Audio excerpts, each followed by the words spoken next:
আসসালামু আলাইকুম, সবাইকে স্বাগত জানিয়ে শুরু করছি আজকের রেসিপিটি। আজকের রেসিপিতে থাকছে তেল ছাড়া কাঁচা আমের ঝুরি আচার। কাঁচা আমের এই ঝুরি আচারটি তেল ছাড়া একদম কম মশলা দিয়ে তৈরি করা হয়। আপনারা চাইলে এভাবে করে এই কাঁচা আমের ঝুরি আচারটি তৈরি করে নিতে পারেন। একদমই সহজভাবে এই আচারটি আপনাদেরকে তৈরি করে দেখাবো। আশা করছি আজকের এই সহজ রেসিপিটি সবার কাছে অনেক ভালো লাগবে। রেসিপিটি ভালো লেগে থাকলে আমার চ্যানেলটি সাবস্ক্রাইব করবেন আর বেল বাটনটি অন করে রাখবেন আমার পরবর্তী ভিডিওর নোটিফিকেশন সবার আগে পাওয়ার জন্য। চলুন তাহলে দেখে নেওয়া যাক এই কাঁচা আমের ঝুরি আচারটি কিভাবে তৈরি করতে হয়। এর জন্য এখানে আমি কিছু আম আগে থেকে এভাবে করে খোসা ছাড়িয়ে নিয়েছি। এখন এই আমগুলো একটা চাকু দিয়ে কুচি কুচি করে কেটে নিব। আপনারা চাইলে চাকু ছাড়া বটি অথবা গ্রেটার দিয়ে কেটে নিতে পারেন। আর এই আমগুলো একটু মোটা মোটা করে কুচি করে নিতে হবে। আর কেটে নেওয়ার পরে আপনাদেরকে একটু দেখিয়ে দিচ্ছি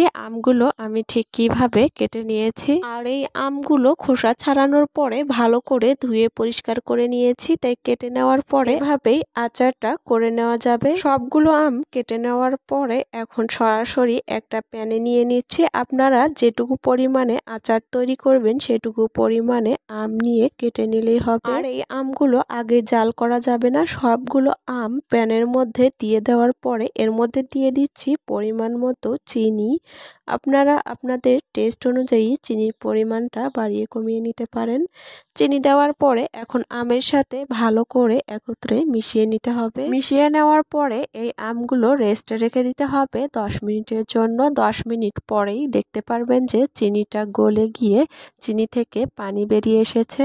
আর এই পানি দিয়েই আচারটা তৈরি হয়ে যাবে। এখানে আর কোনো এক্সট্রা পানি দিতে হবে না। 10 মিনিট পরে দেখতেই পাচ্ছেন এই চিনি গলে পানি বেরিয়ে এসেছে। এখন আমি একটা মশলা রেডি করে নিব।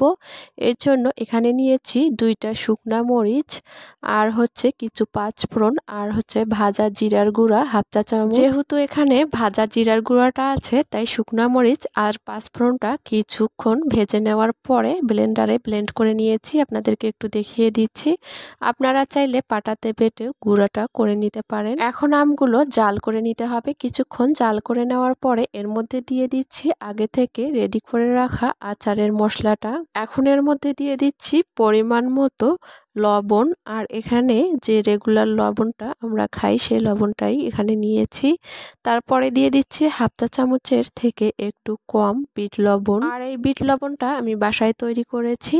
আর বিট লবণটা চাইলে আপনারা বাদ দিতে পারেন। এই পর্যায়ে এসে চুলার তাপটা মিডিয়াম হিটে করে দিতে হবে। মিডিয়াম হিটে রেখে এই আমগুলো অনবরত নেড়েচেড়ে দিয়ে আচারটা তৈরি করে নিতে হবে। আর এই আচারটা একটু হালকা হাতে নেড়েচেড়ে দিতে হবে, তাছাড়া গলে যেতে পারে। আপনারা যদি এভাবে করে এই আচারটা তৈরি করেন তাহলে দেখতে পারবেন যে এই আচারটা পুরোপুরিভাবে গলে যাবে না। আর এভাবে করে অনবরত নেড়েচেড়ে দেওয়ার পরে এক সময়ে দেখা যাবে যে পানিটা শুকিয়ে আচারটা হয়ে এসেছে। আর দেখতেই পাচ্ছেন আচারটা হয়ে যাওয়ার পরেও কিন্তু গলে যায়নি। কুচি করা আমগুলো ঠিক ওই রকমই রয়েছে। আপনাদেরকে একটু কাছ থেকে দেখিয়ে দিচ্ছি। এখন চুলাটা অফ করে দিয়ে চুলা থেকে নামিয়ে আচারটা পরিবেশন করে নিচ্ছি। আর এরই মাঝে তৈরি হয়ে গেল তেল ছাড়া কাঁচা আমের ঝুরি আচারের রেসিপি।